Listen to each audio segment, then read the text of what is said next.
So I think we really are on the cutting edge. People recognize the term, they want to hear more about it. The fact that we can speak to it, that we have a team like Andrew and his colleagues that are experts and that can help companies get up to speed, it really does help with that conversation. So it ups our credibility and it is a differentiator in the marketplace. Again, that we're going to get to the point where it's going to be required of organizations if they really want to feel competitive. It's going to be that, I hate to use the word good housekeeping seal of approval, but because we are ahead of that game and can deliver this to our customers, and also that our potential customers see that this is part of our culture, that's the way that we do business, that we will be delivering our work product in line with the principles that Andrew has laid out. The original story is that this group of software engineers had all met up at a ski lodge, and when they had left, they had come up with these 12 ideals. They call their Agile Manifesto. But basically what it does is, over the course of these 12 points, you're going to see the things that the Agile development groups would really value versus what the traditional waterfall style would value.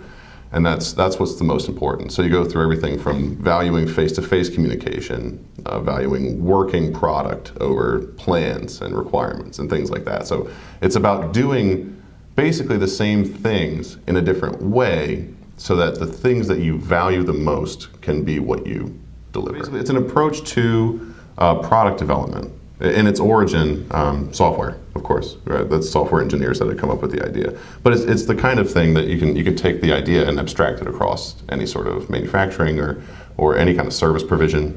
It's a big ego buster. It really is. It really is. No, it is, because it holds people accountable. It forces people who normally would kind of like blend into the shadows to be involved heavily.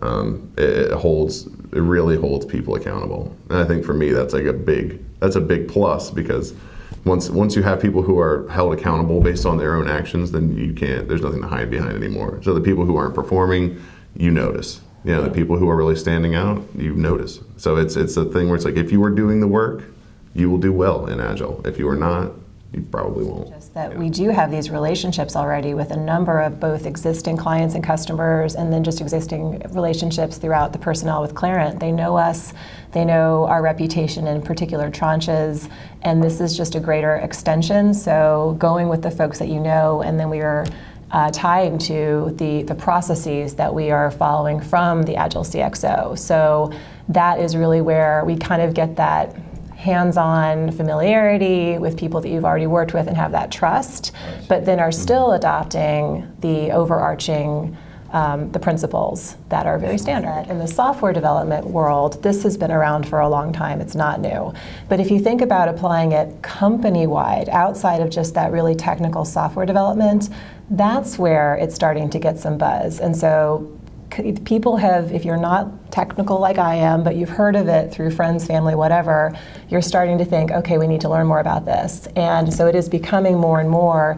You see the word almost every day now, and a lot of people are still at that point where, I don't know exactly what that is, but I'm learning. And then when you start to hear it in the same conversation as ISO or CMMI, you start to think, okay, this is something I want to learn of. And when organizations look at the success of a company like Amazon, which obviously has a vast software engineering component to it, but their organization is a lot more than just that, and that they're using it in other elements throughout the organization. They've learned, because we can be really nimble and deliver quickly and more effectively in the software development field, what if we apply those same principles throughout our entire organization? So finance, sales, business development, not just those specific technical people.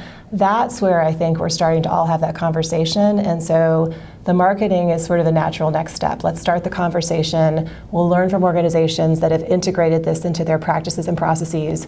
They're great case studies. We can start to try it out smaller scale, one organization, one department at a time within those organizations. And I think, again, 6 months from now, that conversation is going to be even really different than where it is today. Is that it's not just a model for assessment, it's really a model of growth. So like when you talk about how do we go from where we are now at the end of our gap analysis to where our target is, a lot of that change is instilling in your executive teams and your department heads and things like that. The idea and the concept of Agile, and how to not just be Agile, but to provide an Agile environment and show a vision for where you want to be in your departments to your project teams and things like that. So it's really about equipping the people who are managing to be effective leaders in an agile environment is really what we're doing with our model. Here at Qlarant and with Andrew and his colleagues, we are uniquely qualified to actually certify organizations that we can get them that seal of approval. So it's not just the training, the coaching. The last piece of it would say you actually get that stamp, which is going to be crucial to them as they continue to market their services.